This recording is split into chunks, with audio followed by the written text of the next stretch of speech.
السلام علیکم ورحمۃ اللہ وبرکاتہ۔ وعلیکم السلام ورحمۃ اللہ تعالی وبرکاتہ۔ کیا حال ہیں جی آپ حضرات کے؟ ٹھیک ٹھاک ہیں؟ خیریت سے ہیں؟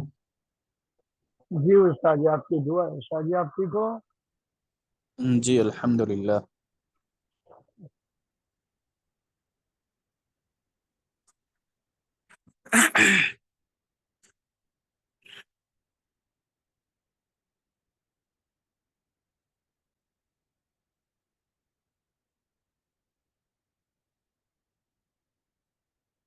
اچھا جی، آج ہم نے پڑھنا ہے صفحہ نمبر 292، قربانی کے جو جانور تھے، پیچھے اس کی عمریں جو ہیں وہ بیان ہوئی تھی۔